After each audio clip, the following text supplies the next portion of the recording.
약사별궁 6회 2부를 시작하도록 하겠습니다.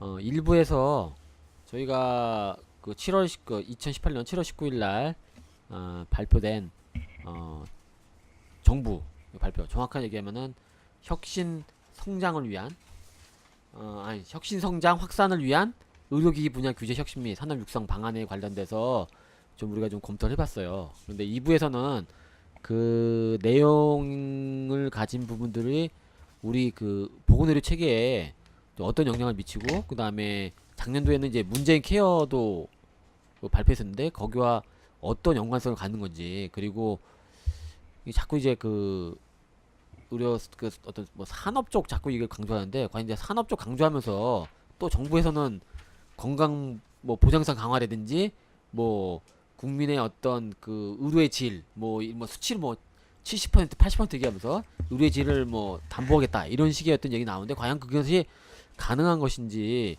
좀 한번 그런 것들을 조금 우리가 검토하는 시간이 됐으면 합니다. 이게 사실 내용 자체가 좀 딱딱한 내용이고, 사실은 이게 여기에 좀 많이 아는, 이것도 많이 공부하고 하지 않는 분들 빼놓고는 사실은 이 내용이 좀 이해하기도 좀 어려운 부분들도 있고, 사실 좀 이렇게 이해하고 싶지도 않고 좀 어려운 전문 용어도 많이 나오긴 하거든요. 그렇지만 이제 가급적 좀 재미 있게 되는 좀 시간이 되었으면 합니다. 그 일부에서 뭐 그 의료기기 관련돼 가지고 여러 가지 얘기가 나왔어요. 근데 이제 그 궁금한 부분들은, 궁금하다기보다는 좀 이제 그 좀 당황스럽다고 해야 되나 부분들은, 우리가 적폐라고 얘기하는 박근혜 정부 하에 있었던, 박근혜 정부 기간 동안에 있었던 여러 가지 이제 법 중에서 의료 민영화하고 유사한 법이 두 가지가 있었는데, 서비스 산업 발전 기본법이라는 게 하나 있었고, 그 다음에 규제 프리존법이라고 있어요. 뭐 내용은 사실 이게 또 설명하려면 완전 기니까 어쩌면 설명은 안 하겠지만은, 이 부분들이 사실 그 당시에 야당이었던 더불어민주당이 이 부분들은 대표적인 의료 민영화법이다 그래가지고 반대를 많이 했어요.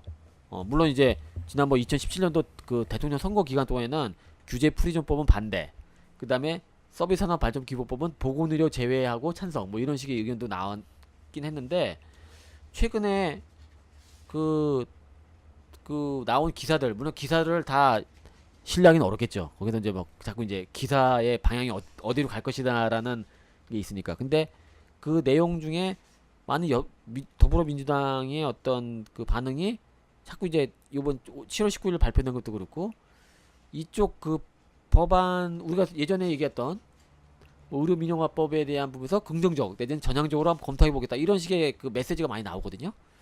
그리고 어 이런 그 내용들이 자꾸 이제 메시지를 시장이나 아니면은 기업한테 준다는 말이에요. 과연 이게 그 우리 그 이제 국민들이나 아니면은 그 이쪽 보건의료 건강보험이라든지 아니면은 그 보장성 부분이라든지 이런 부분에는 어떻게 영향을 미칠까요? 상당히 큰 영향을 미치겠죠. 일단 우리가 그래서 이제 그 조금 더 그 뭐라 그럴까 좀 와닿는, 그러니까 자기 개인의 삶에 와닿는 거를 한번 얘기를 해 가면서 한번 해 보도록 하죠. 그러니까 요번에 이 의료기기라고 하는 부분에서 그 의료기기의 규제가 완화가 되어지면, 그러니까 의료기기 규제가 완화가 되어진다라고 하는 부분들을 나눠서 보면, 하나가 병원에서 사용하는 첨단 기기라고 하는 부분들이 한 영역이 있을 것이고, 또 하나가 개인들이 사용할 수 있는 영역들이 있을 것 같아요. 그러니까 개인들이 사용할 수 있는 영역이라고 하는 것들은 우리가 체외 진단 기기라고 얘기를 하죠. 그러니까 그 예를 보면 아까 김미경 씨 예를 들어보면 혈당 측정기라든지 임신 진단 시약, 그다음에 그, 그 드라마 보면 가끔씩 나오는데 친자 확인 소송이라고 하는 거를 DNA 검사, 그 DNA 검사 같은 거 있잖아요. 그걸 우리가 DTC 유전자 검사라고 얘기를 해요. 그러니까 다이렉트 투 컨슈머, 그러니까 직접, 그러니까 그 병원이 아니라 그 병원 이외에 다른 기관에서 그러니까 직접 그 소비자한테 샘플을 받아서 그러니까 혀 같은 거 이게 있는데 그 면봉으로 이렇게 그 칠한 다음에 보내주면 그거 갖고 분석을 해갖고 그 하는 그런 부분들이 있잖아요. 그게 전부 다 체외 진단 기기로 들어간다고요. 요즘도 많죠. 뭐 무슨 키트, NK 그러니까요. 키트, NK셀 키트 뭐 이런 네. 것들. 그걸 한번 예를 갖고 한번 그걸 얘기를 한번 해볼게요. 그러니까 이게 완화가 되어진다라고 얘기를 했을 때 그 이 부분들을 할 수 있는 제일 첫 번째가 민간 보험 회사들이에요. 우리나라 사람들이 민간 보험을 많이 들고 있잖아요. 그러니까 민간 보험 회사에서 뭐를 요번 그 작년에 그 상품을 내놨냐면 건강 증진형 보험 상품 가이드라인이라고 하는 것들을 내놨어요. 그래서 2018년 4월 달에 4개 민간 보험사에서 건강 증진형 보험 상품을 출시를 했어요, 이미. 그리고 앞으로 16개 보험사에서 더 할 예정이라 나와 있는데 이게 뭐냐면 예를 들어서 기도님이 당뇨가 있는데 그 체외 진단 기기 아까 김미경님 얘기했던 것처럼 내가 계속 측정하는 그런 기기를 사용을 해가지고 측정을 했어요. 그럼 그 혈당 정보가 계속 축적이 되어질 거 아니에요? 그래서 이 부분들이 혈당이 사실 그 당뇨병이라고 하는 거는 그 유전적인 부분만 있는 건 아니잖아요. 그 뭐 생활 습관이라든지 식이라든지 이런 것들이 복합적으로 들어가 있는 만성 질환이잖아요. 근데 어쨌든 간에 이런 식이도 잘하고 운동도 잘하고 그래갖고 이 혈당이 조절되어진다라고 하는 그 데이터를 보험회사에다 보내면 보험료가 깎이게 되어져 있어요. 이게 지금 얘기하는 건강 증진형 보험 상품이거든요. 그러면 이걸 왜 깎아주겠어요? 개인 정보를 축적을 할 수 있기 때문에 깎아주는 거죠. 그러면 의료기관에서 진료받은 기록을 아니, 개인 회사에다가 보내준다는 그게 건가요? 아니라요. 의료기관 이게 지금 법으로 금지가 되어 있잖아요. 개인 정보 지금은 때문에 금지돼 있죠. 빅데이터를 갖는 거를 문재인 정부에서도 주려고 했었었는데 시민사회단체에서 반대를 하니까 그거를 지금 스톱을 시켜놨는데 체외 진단기기 규제 완화를 통해서 자체적으로 민간보험회사에서 개인 건강 정보를 축적할 수가 있을 거 아니에요. 지금 제가 얘기하는 게 무슨 말인지 이해가 되시죠? 그러니까 예를 들어서 거기에 400만 명이 있으면 400만 명의 그 당뇨 이 사람들이 어떤 방식으로 어떤 식으로 해갖고 이 당뇨 혈당이 조절되어지지라고 하는 개인 정보를 그 민간보험회사한테 보내주면 그 민간보험회사가 그거를 그대로 이용할 수 있다는 거예요. 의료기관하고 연계해서도 아니고. 보내줄 수도 있고 아니면은 개인이 개인이 의료기기를 사용을 해서 예. 개인이 보내준다는 개인이 거죠. 보내주는 거죠. 그러니까 우리가 그게 아이폰 같은데 보면 나오잖아요. 여기 네. 웨어러블 해갖고 그게 아주 멋있게 나오는데 그래서 개인 정보가 직접적으로 넘어가는 형태가 돼. 이게 의료기기 완화라고 하는 그 내용에 포함이 되어져 있는 거고요. 두 번째는 대형 병원에서 유전자 분석 기계를 통해서 그 유전자 분석 기계라고 하는 게 체외 진단 기계거든요. 그 또 병원에서도 개인의 유전 정보를 계속 축적을 할 수가 있어요. 그다음에 세 번째가 아까 제가 DTC라고 하는 그러니까 그 유전 그 비의료인들이 그 유전 DNA 검사라고 하는 거를 통해서 유전 정보를 또 그 개인 정보를 또 축적을 할 수가 있어요. 이게 요번에 나와 있는 체외 진단 기기 규제 완화라고 하는 그런 부분들을 통해서 이루어질 수 있는 내용이라는 거예요. 그러니까 의료기기 완화라고 하는 부분들이 뭐랑 연결이 되어지냐면 개인 건강 정보가 민간 보험회사와 민간 의료기관에 그대로 전달되어진다라고 하는 걸 얘기할 수 있어요. 그러니까 이게 국가에서 갖고 있는 질병관리본부에서 갖고 있는 유전 정보를 공유를 할 수가 없으니까 우회로로 이런 제도를 통해서 개인 건강 정보를 축적할 수 있게끔 만들어줬다라고 하는 게 하나의 내용이 되어지는 거죠. 이게 굉장히 중요한 부분의 내용이 되어지는 거죠. 그러네요. 그러면은 또 하나 그 규제 완화가 된다면은 규제 완화 그 건강심사평가원이나 건강보험공단에서 가지고 있는 일부 자료를 민간에게 공개할 수도 있겠네요. 원래는 그렇게 하려고 했었는데 그걸 원래는 막은 이게 거죠. 문재인 정부의 원래 처음의 목적은 이렇게 그거를 공유하게 하는 거였거든요. 민간 보험사들이랑. 근데 이게 반발에 부딪히니까 우회로를 택한 거예요. 예. 지금 우회로를 택한 건 뭐냐면 아까 그 스머프님께서 말씀하셨던 체외 진단 기기를 이용했거나 아니면은 대형 병원에 있는 그 건강 정보를 이용해서 그거를 민간 보험회사들과 공유해서 거기서 빅데이터를 만드는 거죠. 그래서 이렇게 될 수도 있어요. 그러니까 지금은 이제 대부분은 실손보험이나 이렇게 민간보험에 가입해 계시니까 뭐 다들 있잖아요. 뭐 병원 통원하면 얼마 받고 뭐 약제비 나오면은 약값 얼마 뭐 보험회사에서 받고 이제 앞으로는 이런 것들이 개인정보가 축적이 되면 더군다나 이제 웨어러블까지 같이 결합이 되면 만약에 예를 들어서 내가 혈당 관리를 잘하고 있다 보험료를 깎아주는 거죠. 그럼으로써 가입자를 더 늘려내는 방식. 이제 그게 이제 하나 그런 식으로 이제 네. 민간보험회사들은 보험회사대로 이제 그렇죠. 그게 점점 하나가 되는 키워가는 거고 두 그런 번째가 것들에 어떤 대한 거냐면 자료들을 이렇게 우회해서 계속 축적하는 거니까.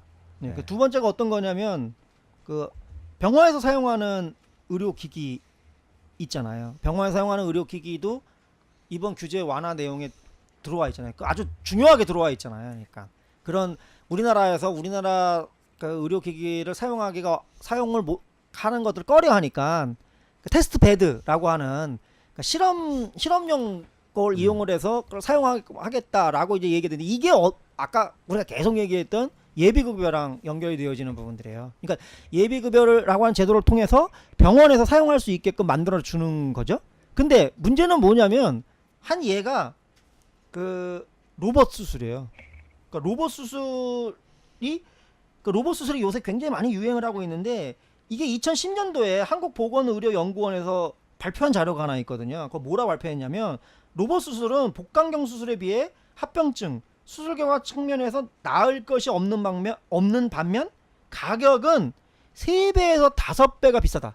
즉 다시 말해서 비용 효과성이 없다는 얘기가 되어지는 거고 가성비가 없는 가성비가 없는 게 되어지는 거예요. 이건 무슨 얘기냐면 의료 그 기기 규제 완화를 해줘서 병원에서 예비급여라고 하는 부분을 통해서 엄청 사용하게끔 했는데 효과는 별로인 건데 돈은 3배니 5배가 들어가니까 이게 어디서 돈이 나가는 건가요? 건강보험에서 돈이 나간다는 얘기예요. 따라서 아까 제가 얘기했던 것처럼 건강보험이 특정 그 기업들, 특정 대기업들의 캐시카우, 즉 계속적으로 돈을 빼먹을 수 있는 안정적인 그 곳이 되는 거죠. 아, 얘기를 들어보니까 그러니까 예비 급여 같은 경우에는 그 문재인 케어에서 3년인가요? 5년 정도의 평가 기간을 갖는다 그랬죠? 네.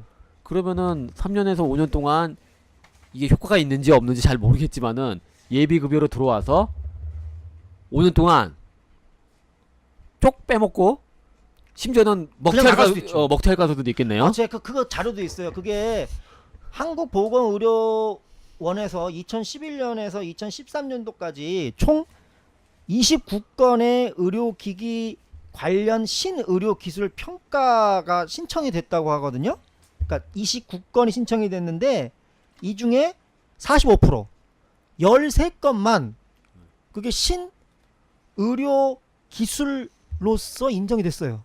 그러면 예비급여죠. 예. 근데 신의료기술은 예비급여를 해주기로 했으니까. 아니 그게 인정이 됐어요. 그러니까 그게 그래서 급여로만 인정이 됐어요. 그러니까 나머지는 탈락을 했어요. 아예. 그다음에 그 35% 더군다나 그 중에 35%인 10건은 안전성하고 유효성이 아예 입증이 되어지지 않았어요. 즉 이 얘기는 무슨 얘기냐면 예비급여로 그렇게 확대를 시켜주면 그리고 규제를 완화를 시켜주면 웬만한 게 전부 다 예비급여로 들어온다는 얘기가 되어지는 거고 그거를 평가를 해보니까 지금 이 수치를 따져놓고 보면 45% 정도만 이게 인정이 되어진다는 얘기거든요. 그러니까 55%는 안 된다는 얘기가 되어지는 거예요. 그러니까 55% 얘기가 지금 기도원님 말씀처럼 그 기간 동안에 자기가 투자한 돈만 싹 빼먹고 그냥 나가버리는 거죠. 아, 그러면 기업 쪽에서 보면은 별 효과도 없는데 이윤이 크다. 그러면 그렇게 되는 거죠. 기업 쪽에서 보면은 부가가치가 높은 제도고 산업이겠네요. 그렇죠. 그렇죠. 이게 왜 그럴 수밖에 없냐면 그 이거를 하는데 평가 인력이 필요하잖아요. 우리가 항상 의약품도 그 평가 인력에 대해서 굉장히 많은 얘기를 하지 않습니까? 근데 2011년도에 그 이 평가를 하는 평가 건수가 174건이었었는데 2014년도에 273건으로 1.4배가 증가를 했대요.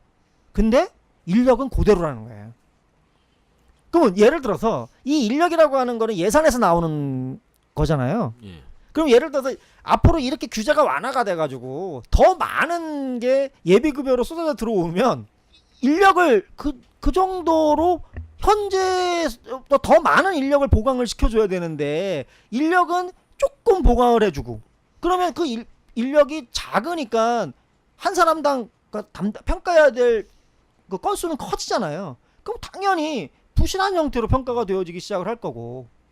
사실 저번 작년에 문재인 케어 발표했을 때도 그 아쉬운 부분이 그런 부분이었던 것 같아요. 그러니까 비급여를 이렇게 급여화 시켜내서 국민의 부담을 덜어주겠다까지는 좋은데 비급여로 들어온 신의료기술이나 의약품들이나 이런 것들은 신약들이나 이런 것들을 어떻게 평가를 할 것인지 그래서 여기서 문제가 되는 것들은 어떤 과정을 거쳐서 다시 이제 재정리를 할 것인지에 대한 대안이 없었다는 것 그리고 비급여를 급여화 시킨다는 얘기만 있고 그러면 정작 필요한 공공적인 부분에 있어서 의료의 질 관리들은 어떻게 할 것인지에 대한 얘기들은 쏙 빠지는데 이번에 7월 19일 날 발표한 내용도 똑같은 거죠. 똑같은 그러니까 거죠. 규제 혁신에 대한 얘기들은 있는데 여기서 만약에 그러면 문제가 되고 정말 비용만 많이 들어가고 가성비 뚝뚝 떨어지는 이런 기술들은 나중에 어떻게 처리를 할 것이냐 이것들의 평가는 어떻게 할 것이냐 거기에 대한 대책들이 없는 거죠. 그러면 전체적으로 놓고 보면 그 비용이 그러니까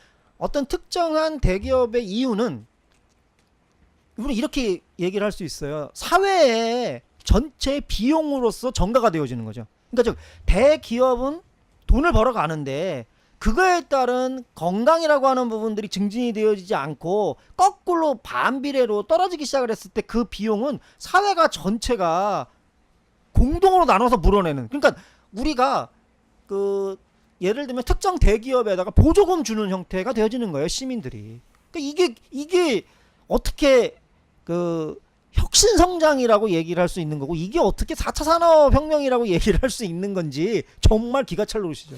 그 보니까 그 이제 내용 중에 이제 쭉 중에서 쭉 나오다가 더 이제 가장 이제 업그레이드 되는 게 의료기기 산업 육성을 위한 이제 인프라를 구축해서 법을 2개를 이제 만들어야 된다라고 얘기를 해요. 보니까 그 뭐 의료기기 산업 육성법 여기 내용 보니까 인공지능 아까 뭐 로봇 스톤이다 로봇 3D 프린팅 등 혁신적 의료기술이 개발이 가능하게 투자를 해주겠다 라고 났는데 여기서 이제 의문은 인공지능 로봇 3D 프린팅이 과연 이제 그 상용화될 만큼 또는 아니면은 정말 기존의 의료 기술에 비해서 뛰어날 만큼 입증이 안 되는데 이미 입증이 된 것처럼 전제를 깔고서 여기에 투자를 해야 된다라는 의미가 깔린 것 같고 아까 체외 진단 의료기기법인데 체외 진단 의료기기 나오는데 의약품과 의료기기의 중간 영역에 있는 체외 진단 의료기의 기술적 특성 그다음 이거를 잠재력이 뛰어나기 때문에 체외 진단 의료기기법도 제정을 해야 된다. 이게 이제 국회로 올라와 있는데 여기는 이미 전제가 있는 것 같아요. 그러니까 이미 체외 진단 기기는 이미 우수하고 이미 이거는 반드시 필요하다. 그 다음에 인공지능 로봇 3D는 반드시 바로 그냥 현실에서 지금 사용할 수 있을 만큼 왔다라는 전제를 깔고서 되는데 이 부분들이 결국에는 아까도 얘기했지만 결국 이걸 법이 생성되면 거기에 공공 투자가 이루어질 텐데 결국에는 우리 뭐 저기 뭐죠 SK 뭐 어떤 회사였죠? 그 무슨 회사? 우리한테 저기 그 ISD 건 회사 그 갑자기 생각났는데 그런 먹튀했던 회사 있잖아요. 그 대표적인 그 회사처럼 공공 투자는 이렇게 가는데 결국에는 거기에 나는 기업들을 처방전했던 아니 그 기업들만 그냥 다시 그냥 공공 투자 받고 먹튀하는 이런 상황이 발생할지 되게 우려스럽네요. 그러니까 그런 먹튀의 이제 세 번째가 뭐냐면 이게 상병 협력단이라고 하는 거거든요. 이번 규제 완화에 또 이것도 백미예요. 아, 이게 정말 이게 또 왜 백정이냐면 이게 이제 다른 쪽의 기술이 떨어지니까, 그러니까 기업의 기술이 그렇게 높지 않으니까 병원에 있는 기술을 네. 그 기술이 있는 부분이 있을 거 아니에요. 그냥 그 부분들, 그 교수 보고 그분들 보고 벤처를 만들라고 하는 얘기가 되어지는 거거든요. 그러니까 병원이 회사를 만드는 그러니까 병원이 거죠. 회사를 만들어내는 형태가 되어지는 거예요. 예전에 박근혜 때 영리자 그쵸, 회사보다 더 영리자 심한 회사. 거예요. 뭐 이거는. 이런 거죠. 네. 그럼 그쪽에서 기술력이 있으니까 당연히 돈이 들어오겠죠? 그 돈이 어디서 들어올 거예요? 주식 상장 같은 걸 통해서 돈이 들어오겠죠. 주식 상장을 통해서. 그러니까 아까 이게 처음 다시 얘기하면 이렇게 해서 벤처 회사를 만들었어요. 그래서 상장을 했어요. 그리고 막 이게 그 기술력이 있다고 막 띄웠어요. 그러니까 자본이 들어올 거 아니에요? 그 예비 급여가 되겠죠. 그러니까 예비 급여에서 돈 하고 주식이 막 뛰어요.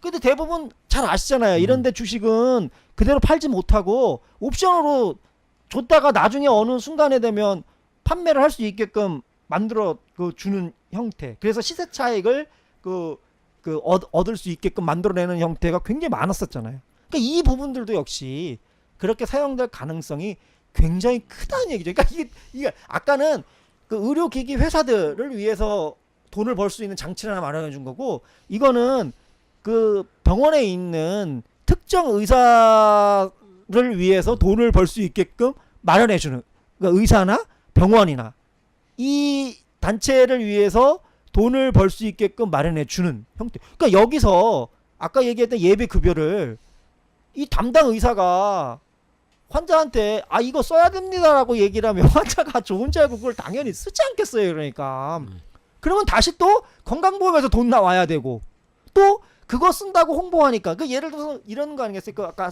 인공지능 아니까 왓슨, 예. IBM에서 만든 왓슨. 그 왓슨을 가지고 우리는 왓슨 도입했다.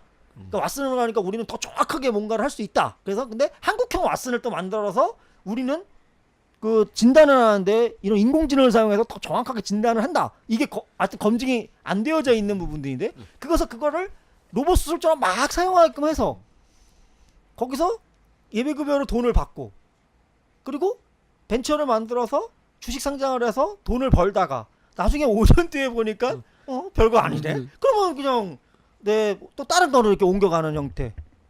그럼 계속 아까 앞에 두 가지 체진단기기, 그 다음에 혁신 의료기기, 그 다음에 이 산학 그 삼병 협력단이라고 하는 걸 통한 이 삼박자를 통해서 돈은 돈대로 나가고 그에 걸맞지 않는 건강 증진은 안 되고, 민간보험회사는 민간 단체는 개인 정보를 직접적으로 얻을 수 있는. 그러니까 이게 자꾸 얘기를 하다 보면 어떤 생각이 드냐면, 아까 처음에 김미영 씨 얘기도 했지만, 그러니까 국민의 건강을 어떻게 개선시키는 데 있어서 여러 가지 규제가 있으니 그 규제를 없애자 라고 얘기를 하다가 이거를 산업화시키자, 이렇게 얘기가 바뀌는 거예요. 그러다 보니까 자꾸 이게 안 맞는 거거든요. 그러니까는 정부에서 얘기하는 혁신의 내용들이 국민의 건강과 계속 동떨어지는 거죠. 이거를 산업적인 측면으로만 보니까. 계속 그런 고민이 드네요. 얘기를 계속 하면 할수록 처음에 출발했던 이 내용들이 왜 자꾸 얘기가 이런 우려심들을 많이 내는 얘기들로, 그리고 왜 기존의 정권들의 어떻게 보면 적폐였던, 잘못 진행했던 여러 가지 문제들의 정책들을 답습하는지, 이것들이 처음에 취지는 온데간데 없어지고, 이거를 어떻게 돈벌이, 국가의 먹거리로 만들어낼 것이냐, 산업으로 만들어낼 것이냐, 이런 생각들만 마지막에 남다 보니까 정작 거기에 건강은 빠져 있는 거예요. 그럼 이제 다시 우리가 이제 근본적인 의문점이 좀 드는데, 아까 이제 문재인 케어도 많이 얘기했지만 사실 작년도에 문재인 케어를 발표하면서 비급여 없는 세상, 돈이 돈 없어서 돈 없어서 치료를 치료를 못하는 못하는, 세상. 그 다음에 최소한 그 건강 보장성을 뭐 70%를 올리고, 꼭 물론 70%된 것도 사실 예전에 노무현 정권 때 80% 올리겠다는 것보다 떨어지긴 했지만 어쨌든 70%를 올리고 비급여를 없애겠다, 뭐 이런 식의 야심찬 어떤 보장성 강화 계획을 냈는데, 지금 이 제도 이 정책을 보면은 과연 이렇게 해가지고 이렇게 하면은 과연 그 보장성을 높이거나, 그 다음에 그 돈 없어서 오히려 지금 예비급여라든지 어떻게 나중에 진짜 그 급여는 급여인데 혹시 그 예비 급여지만은 꼭 비급여 같은 돈을 더 많이 줘야 되는 그런 상황으로 그 시민들이나 다른 분들이 그러니까 시민들이나 국민들이 그 더 돈을 많이 지불할 것 같은 생각이 막 드는데 어떻게 그 이 보장성을 높이겠다는 그 문재인 케어와 그 다음에 오히려 이거 역행할 것 같은 이런 제도를 같이 추진할 수 있을까요? 이거 그래서 이게 계속 의문이 드는 거예요. 문재인 케어도 사실 돈 없어서 치료 못 받는 사람들이 없는 세상을 만들겠다라고 해서 야심차게 작년에 발표를 했는데, 이게 이번에 발표한 의료기기에 대한 혁신이라든지 산병협력단이라든지 병원의 어떤 건강 정보라든지 이런 것들을 계속적으로 민간 보험회사들 공유하게 하고 신의 의료기술에 대해서 지원을 해주고, 이게 문재인 케어의 비급여랑 또 만나네? 그러면은 돈이 없어서 치료를 못 받게 하는 세상을 없애겠다는 게 왜 이 얘기로 흘러가지라는 의문이 계속 드는 거죠. 그러니까 그게 이게 제가 생각할 때는 뭐 자본이 갖고 있는 그런 아주 역설적인 현상인 것 같아요. 그러니까 그 북구 유럽이 환경 규제를 굉장히 강력하게 했거든요. 환경 규제를 굉장히 강력하게 해서 그 뭐가 발달을 했냐면 그 재생에너지 산업이 굉장히 많이 발달을 했어요. 환경이 좋아진 건 아니고요. 환경이 물론 좋아졌죠. 환경이 좋아진 것뿐만 아니라 그러니까 요번에 우리가 그 지금 굉장히 덥잖아요. 근데 독일은 에어컨이 3%밖에 없다고 해요. 가정에서. 근데 그럼 독일은 안 더우냐? 그렇지 않은데 그럼 독일은 어떻게 버텨나가느냐? 녹지가 도심에 많이 있다고 그러죠. 그러니까 그거를 통해서 도시의 열섬 현상을 줄여주니까 그 집에 에어컨을 그렇게 많이 갖고 있지 않아도 여름을 알 수 있는 형태가 되는데 우리나라는 열섬 현상이 너무 심하니까 에어컨을 가동을 해도 더운. 근데 누진제 때문에 에어컨도 마음대로 가동할 수가 없는 이런 형태가 됐잖아요. 이 얘기는 뭐냐면 규제라고 하는 것들을 어떻게 사용할 거냐라고 하는 방법론에 대한 문제라는 거예요. 그러니까 방향이죠. 방향. 예. 예. 그러니까 어떻게라고 하는 게 굉장히 중요하다. 그러니까 근데 지금 문재인 정부는 문재인 케어라고 하는 걸 통해서 비급여를 급여로 만들어내는 방향은 일단 좋은 방향인데 그 방향을 이렇게 연관되어지는 법을 통해서 완전히 뒤로 돌려버리고 있다라고 하는 거예요. 그러니까 이게 왜 이렇게 돌려지는지라고 하는 부분들을 이게 저희는 문재인 정부한테 사실은 강력하게 항의하고 경고를 해야 돼요. 이게 노무현 정부 때도 사실은 그랬었거든요. 노무현 정부 때도 처음에 나름대로의 어쨌든 그 순기능적 민주주의가 증대되는 방향으로 가다가 갑자기 중간에 삼성이라고 하는 회사의 그 내용들이 반영되어지기 시작하는 의료 민영화를 하기 시작을 했던 것처럼 그리고 더군다나 우리가 전반부에 얘기했던 것처럼 오늘 또다시 그 경제부총리라고 하는 사람이 그 삼성 부회장을 만나서 바이오 산업 규제 완화라고 하는 얘기를 꺼내는 것처럼 실제로 놓고 보면 사실 거기에 대한 주가 조작 문제도 아직까지 해결이 안 됐죠. 그 삼성 바이오로직스라고 하는 그 부분도 지금 굉장한 네. 의혹에 쌓여져 있는 부분인데 그러니까 그거를 그냥 덮고 예. 그런 부분들이 전부 그 시작점에 있는 문재인 케어의 방향을 완전히 돌려버린다는 거예요. 그러니까 아까 기도님이 말씀하신 것처럼 이게 큰 방향으로 사람들을 이거 이렇게 할 거야라고 얘기해놓고 실제로 시행되어지는 강론적 정책들은 그거와 반대 방향으로 가고 있는 거죠. 그러니까요. 그러면 이거는 물론 여러 가지 문제가 있겠지만은 관료의 문제일까요? 아니 여러 가지 문제가 있는데 굉장히 많은 정책의 부분들이 문제죠. 있죠. 정책. 우리가 그 뭐죠? 그 잠깐 또 이 얘기 들으니까 또 우스갯소리가 어떤 생각이 나냐면은 여러 방송에서 나오는데 트럼프하고 김정은하고 6.12 회담을 해서 큰 그림을 만들었잖아요. 예. 근데 문제는 그 밑에 있는 관료들 사이에서 세부적인 거 만들 때 여기서 자꾸 문제가 생긴다는 얘기를 했잖아요. 그러니까 그런 얘기가 있잖아요. 뭐 어떤 그렇죠. 그러니까 이게 큰 쪽에서는 이야기가 됐는데 밑으로 내려와서 일을 추진하는 과정 속에서 세부적으로 자꾸 이제 맥혀가지고 그 문구라든지 아니면 그 맥혀가지고 결국 여기서 이제 일이 틀어지면은 틀어지는 경우가 많은데 그 이걸 해결하기 위해서는 다시 또 이제 위에서 다시 또 이제 그 해결하는 뭐 탑다운 방식이라고 얘기하나요? 어쨌든 뭐 그걸 하는데 결국에는 1차적으로 그 이런 뭐 관료 문제, 그 다음에 관료를 계속 그 등에 없는 자본의 문제 이런 게 있는 것 같은데 결국에는 또 이걸 하기 위해서는 또 뭐 시민사회들이 청와대나 아니면 더불어민주당을 이 압박을 하거나 뭐 이렇게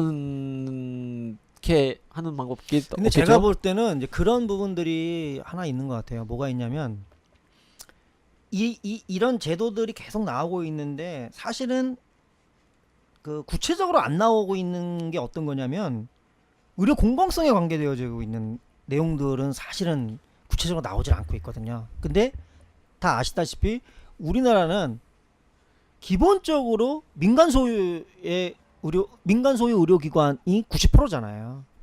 그거를 제도적으로 지금 그 공공적 성격을 갖고 있게끔 막아놓고 있는 거잖아요. 건강보험이 있으니까. 건강보험도 있고 강제 지정 요양기관 강제 지정제도 있고 그런데 행위별 수가제와 같은 것서부터 시작을 해서 그 종별들 간에 그러니까 1차, 2차, 3차 간에 연계 체계도 없고 그냥 그 시장에서 그냥 경쟁하게끔 만들어내는 그런 부분들이잖아요.